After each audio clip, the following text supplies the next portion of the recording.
پاکستانی وفد کے سربراہ سینیٹر مشتاق احمد خان صاحب اور گلوبل سمود فلوٹیلا کے رضاکاروں کو اسرائیل نے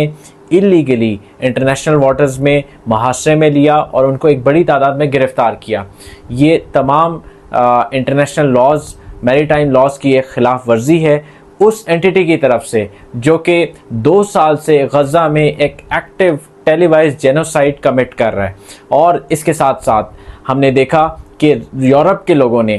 ایک رات بھی نہیں گزرنے دی اور رات کو ہی اپنے سڑکوں میں آئے، انہوں نے ٹرین سٹیشنز بلاک کیے۔ ہم پاکستان کی عوام سے اپیل کرتے ہیں کہ اس موقع پر خدارہ اٹھیے۔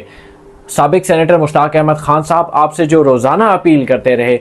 خدارہ سڑکوں پر نکلیے، غزہ کے لیے آواز بنیے اور خصوصاً اسلام آباد میں 3 بجے پریس کلب میں جمع ہوئیے، اور اس کے ساتھ ساتھ ملتان، کراچی، لاہور اور فیصل آباد میں بھی پریس کلب کے باہر آپ لوگ پورا پاکستان نکلے، یک آواز ہو کر نکلے۔ نہ صرف گلوبل سمود فلوٹیلا کو سیف پیسج اور ان کی رہائی کی بات کی جائے، بلکہ غزہ میں جاری نسل کشی کی اور اسرائیل کی ناکہ بندی اور اس کے کرائمز کو آویزہ کیا جائے، اور حکومتوں سے ڈیمانڈ کیا جائے کہ فلسطین کے لیے آواز بنیے اور نہ کہ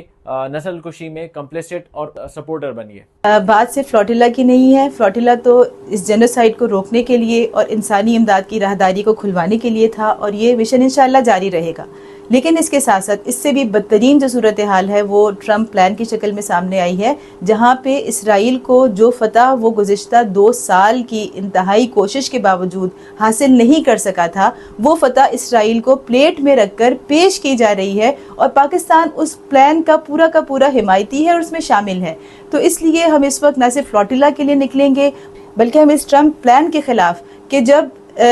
4 سے 6 لاکھ افراد یا شہید ہو چکے ہیں یا وہ لاپتہ ہیں، اور اتنی بڑی قربانیوں کی صلہ آپ اہل غزہ کو یہ دے رہے ہیں کہ آپ ان کی زمین کا سودا کر رہے ہیں، آپ فلسطین اور اقصیٰ کا سودا کر رہے ہیں، تو ہم اس چیز کو کسی صورت قبول نہیں کرتے۔ اور میں ایک مرتبہ پھر اپیل کروں گی کہ اب وہ وقت آ گیا ہے۔ شاید ہم یہ سوچ رہے تھے کہ نہیں، پاکستان اس حد تک نہیں جائے گا کہ وہ ابراہیم اکارڈز کو تسلیم نہیں کرے گا، وہ اسرائیل کو تسلیم نہیں کرے گا، لیکن اب ٹرمپ پلان کی اس کھلی حمایت اور امریکہ کے دورے اور امریکہ کے ساتھ تعلقات اور دوستیوں کے ایک نئی بلندیوں پر پہنچنا، یہ سب کچھ اب آشکارا ہو چکا ہے، واضح ہو چکا ہے کہ ہم کس طرف جا رہے ہیں، پاکستان کی اسٹیٹ پالیسی کیا ہے۔ اور اب وہ وقت آ چکا ہے کہ اگر ہم نے اقصیٰ کو اور فلسطین کو بچانا ہے تو جو لوگ ابھی تک نہیں نکلے، جو لوگ ابھی تک موبلائز نہیں ہوئے، اب انہیں بھی نکلنا ہوگا۔ ہمیں متحد